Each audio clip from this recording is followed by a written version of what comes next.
पुण्यातील कल्याणीनगर भागात झालेल्या ॲक्सिडेंटमध्ये 2 तरुणांचा बळी गेला आणि त्यानंतर पुण्यात वातावरण तापलं.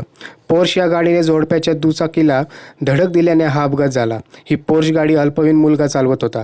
रात्रीच्या 2:03च्या सुमारास एक पोर्श गाडीने टू व्हीलरवर चाललेल्या जोडप्याला अंदाजे 150 ते 200च्या स्पीडने धडक दिल्याने त्यांचा अपघाती मृत्यू झाला. पुण्यातील प्रसिद्ध बिल्डरचा हा मुलगा असल्याचं समोर आलं आहे. दरम्यान पुण्यातील प्रसिद्ध व्यक्तिमत्व असल्याने त्यांना या प्रकरणात VIP ट्रीटमेंट दिली जात असल्याचा आरोप केला जातोय आणि त्यामुळे पुणेकर आक्रमक झाल्याचं दिसून येते. या अल्पवयीन मुलाचे मद्यप्राशन करतानाचे व्हिडिओही समोर येत आहे. यावरून पुण्याचे पोलीस आयुक्त अमितेश कुमार यांनी पत्रकार परिषद घेऊन सविस्तर माहिती दिली.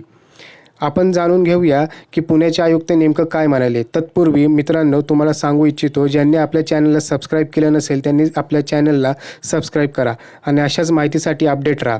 जाणून घेऊया काय म्हणाले पुण्याचे आयुक्त अमितेश कुमार. या प्रकरणाच्या तपासणीसाठी पथक नेमण्यात आले आहे.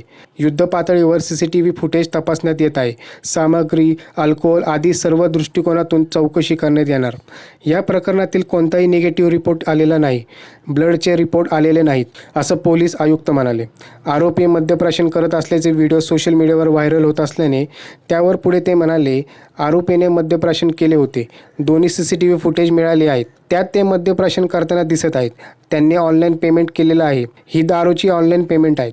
यातून स्पष्ट झाले की त्यांनी मद्यप्राशन केलं होतं, परंतु रक्ताचा अहवाल आल्यानंतरच याचा खुलासा होईल, असं आयुक्त अमितेश कुमार यांनी म्हटलं. पुढे ते म्हणाले, मुख्यमंत्री एकनाथ शिंदे, उपमुख्यमंत्री देवेंद्र फडणवीस आणि अजित पवार यांचे फोन आले होते. पोलीस महासंचालक यांनी सूचना दिली आहे. सर्वांची सूचना स्पष्ट आहे की पोलिसांना कडक भूमिका घ्यावी लागेल. प्रशासकीय कारवाई करत नाही तोवर दोषी आहेत, त्यांच्या विरोधात कडक कारवाई व्हायला पाहिजे, असंही ते म्हणाले. दरम्यान पुढील निर्णय येईपर्यंत अल्पवयीन आरोपीला बाल सुधारगृहात पाठवण्याबाबतही न्यायालयात अर्ज करण्यात आला होता, परंतु हा अर्जही न्यायालयाने फेटाळून लावला आहे. त्यामुळे संबंधित आरोपीला प्रौढ आरोपीनुसार कलम 302 हत्येचा गुन्हा लावण्यासाठी प्रयत्न करण्यात येणार आहे, अशी माहिती अमितेश कुमार यांनी दिली. आरोपी अल्पवयीन असल्याने आता आरोपीच्या वडिलांना अटक करण्यात आली आहे आणि सोबतच आरोपी 17 वर्षाचा अल्पवयीन असताना त्याला दारू देण्यात आली या कारणाने बार मालकासह मॅनेजरला सुद्धा अटक करण्यात आली आहे. आता ही केस कुठपर्यंत पोहोचणार यावर पुणेकरांचं लक्ष आहे.